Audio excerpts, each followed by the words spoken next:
दर्शन तो आज इतना जबरदस्त हुआ, एकदम भोलेनाथ की एकदम मधुरम कृपा रही। दर्शन हुआ। भोलेनाथ ने इससे आशीर्वाद दिया कि बच्चा आ जाओ, सीधा आए, सीधा मंदिर गए, एकदम जबरदस्त है। एक मन तन सब एकदम तृप्त हो गया। अरे वापस आ गए, अब जा रहे हैं वापस।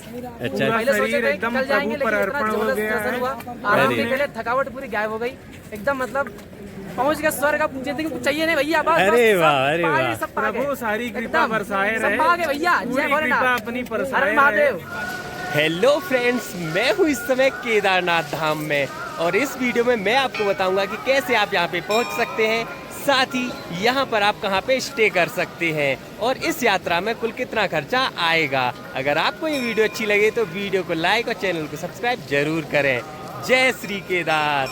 केदारनाथ जाने के लिए सबसे पहले पहुँचना होता है आपको हरिद्वार, जिसके लिए आपको दिल्ली से सीधी ट्रेन या फिर बसें जो भी आप लेना चाहें मिल जाएंगी। हरिद्वार में रेलवे स्टेशन और बस स्टैंड बिल्कुल पास में ही है।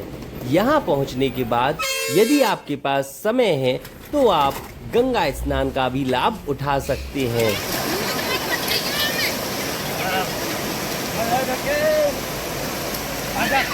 हम लोग सुबह के 4 बजे ही हरिद्वार पहुंच गए थे और इसीलिए हमने सबसे पहले हर की पौड़ी पर गंगा स्नान कर लिया, जिसके बाद मां गंगा को नमन करके हम लोग लगभग 6 बजे फ्री होकर चल दिए यहाँ से बस स्टैंड की ओर, क्योंकि बस स्टैंड से ही अब हमें प्राइवेट बसें सोनप्रयाग तक मिलेंगी, जो कि मात्र 550 रुपये में हमें सोनप्रयाग पहुंचा देंगी। आप चाहें तो इन बसों की ऑनलाइन बुकिंग भी कर सकते हैं, जो कि लगभग 900 से 1000 रुपये में होती है। आप चाहें तो हरिद्वार आकर ही इन बसों की बुकिंग कर सकते हैं, लेकिन हमने कोई बुकिंग नहीं कराई थी। हम सीधे हरिद्वार बस स्टैंड पर पहुंच गए और यहीं पर हमें प्राइवेट बसें खड़ी हुई दिख गईं। सोनप्रयाग तक पहुंचाने में ये बसें लगभग 8 से 9 घंटे का समय लेती हैं और इसी कारण ये सुबह के समय किसी होटल या ढाबे पर जरूर रुकती हैं। हमारी भी बस एक ऐसे ही ढाबे पर रुक गई। इन ढाबों पर आपको नाश्ते से लेके खाने तक की सभी सुविधाएं मिल जाएंगी, लेकिन हमने यहाँ से सिर्फ नींबू पानी पिया।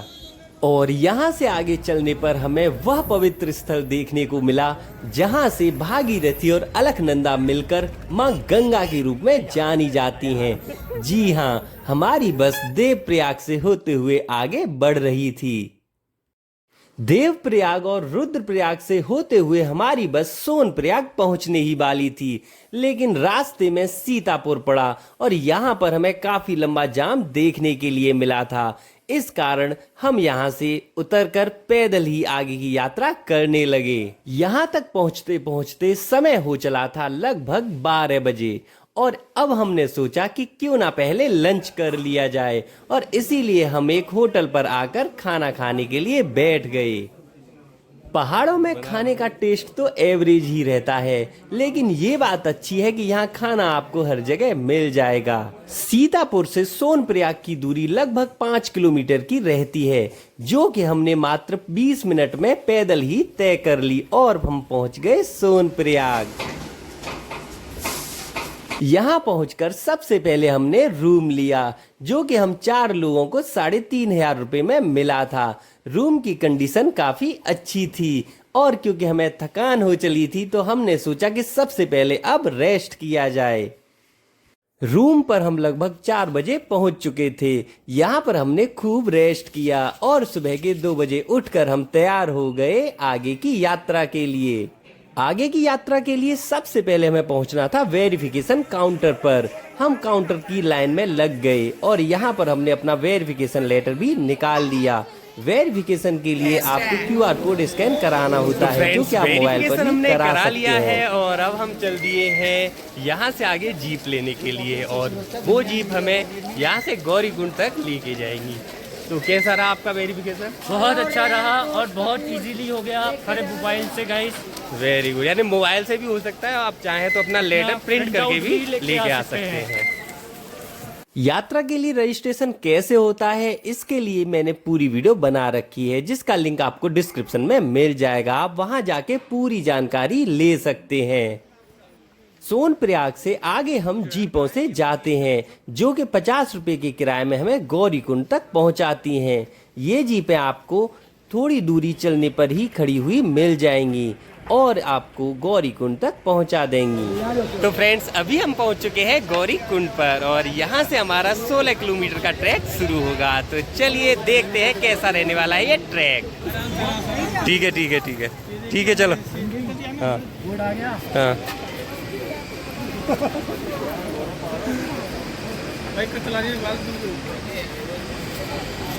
गौरीकुंड से ही आप खच्चर भी बुक कर सकते हैं जिसका किराया 3 से 3,500 रुपए के बीच में होता है।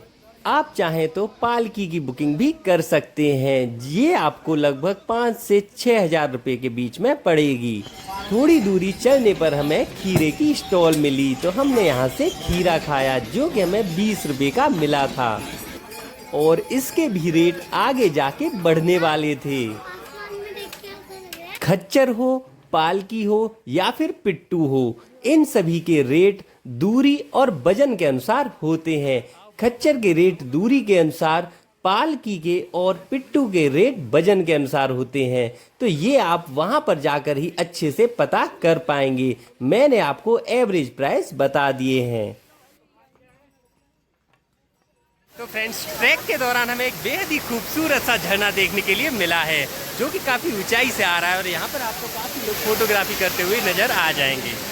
तो आप इस पॉइंट पर जरूर आएँ और यहाँ पे फोटोग्राफी जरूर कराएं। चलिए चलते हैं ट्रैक को आगे करने के लिए कंप्लीट। मार्ग में हमें रामबाड़ा देखने का भी अवसर मिला जहाँ पर कि पानी का बहाव काफ़ी तेज था। लगभग आधी दूरी हमने तय कर ली थी और इसके बाद हम एक दुकान पर मैगी खाने के लिए रुक गए। यहाँ पर हमें मैगी 60 रुपए में एक प्लेट मिली थी। वैसे तो ये ट्रैक 16 किलोमीटर का ही बताया जाता है, लेकिन कुछ लोगों का ये भी मानना है कि ये ट्रैक 21 या 22 किलोमीटर का हो गया है। अब 21 हो या 16, हमें तो केदारनाथ धाम की यात्रा करनी ही है। मंदिर से 3 किलोमीटर पहले ही हमें ये ग्लेशियर दिखा। दूर से देखने पर ऐसा लग रहा था कि ये सफेद पत्थर हैं, लेकिन पास जाके देखने पे पता चला कि ये तो बर्फ है।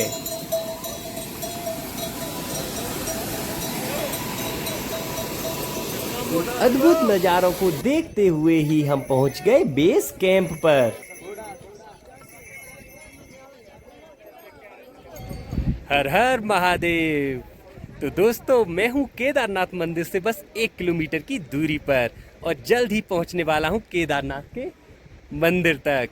दर्शन करने के लिए आपने जो रजिस्ट्रेशन कराया है उसको दिखाकर यहाँ से सबसे पहले आपको टोकन लेना होता है और ये आपको दर्शन करते समय जमा भी करना होगा। तो फ्रेंड्स, टोकन हमने ले लिया है और इसके बाद अब हम दर्शन करने के लिए जाने वाले हैं और जल्द ही आपको बाबा केदारनाथ धाम के दर्शन कराएंगे। जय श्री केदारनाथ। हम तो सुबह नहा कर ही आए थे, लेकिन अगर आप फिर भी यहाँ पर स्नान करना चाहते हैं तो यहाँ पर आपको 100 रुपए में 1 बाल्टी गर्म पानी मिल जाएगा। आप उसी से यहाँ पर नहा सकते हैं। हम भी तैयार होकर चल दिए बाबा केदारनाथ के दर्शन करने के लिए।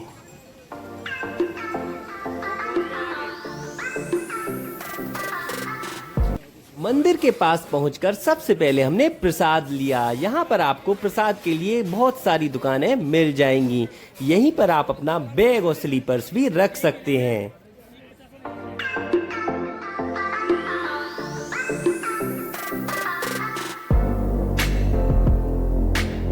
मंदिर पर पहुंचकर सबसे पहले हमने टोकन जमा किया और हम लग गए लाइन में।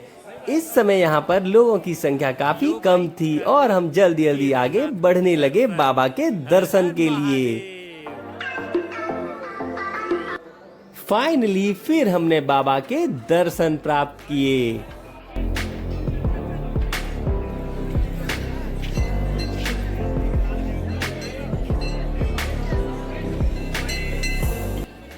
दर्शन के बाद आप केदारनाथ की शिवलिंग पर चढ़ाए हुए जल को यहाँ से ले सकते हैं। मुझे भी इस जल को लेने का अवसर मिला।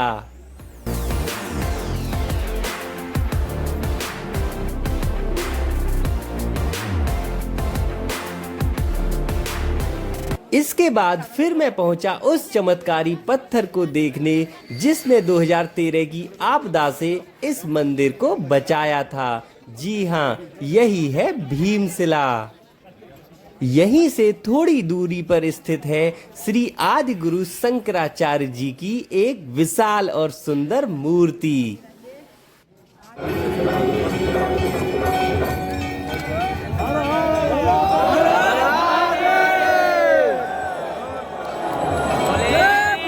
और यहाँ पर फिर हमने संध्या आरती भी प्राप्त की। चलिए अब मैं आपको बताता हूँ कि इस यात्रा में कुल कितना खर्चा आ सकता है, साथ ही आपको कब यह यात्रा करनी चाहिए। केदारनाथ मंदिर के कपाट मई से लेकर अक्टूबर तक खुले रहते हैं। जैसे ही कपाट खुले हों तब आप दर्शन करने के लिए आएंगे, तब आपको उतनी भीड़ नहीं मिलेगी। लेकिन मई और जून में क्योंकि वैकेशंस रहते हैं तब भीड़ होने की ज़्यादा संभावना रहती है।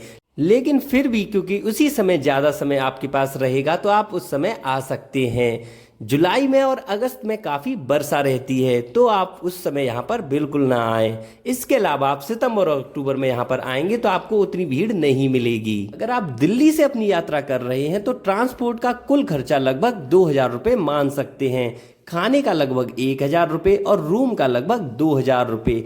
इन खर्चों को भी आप कम कर सकते हैं। रूम की जगह आप डॉर्मेट्री का यूज कर सकते हैं। इस तरह आप अपनी पूरी यात्रा 5000 रुपये में इजीली कर पाएंगे। हर हर महादेव। अगर आपको ये वीडियो अच्छी लगी हो तो कमेंट बॉक्स में हर हर महादेव जरूर लिखें। साथ ही वीडियो को लाइक और चैनल को सब्सक्राइब भी जरूर करें।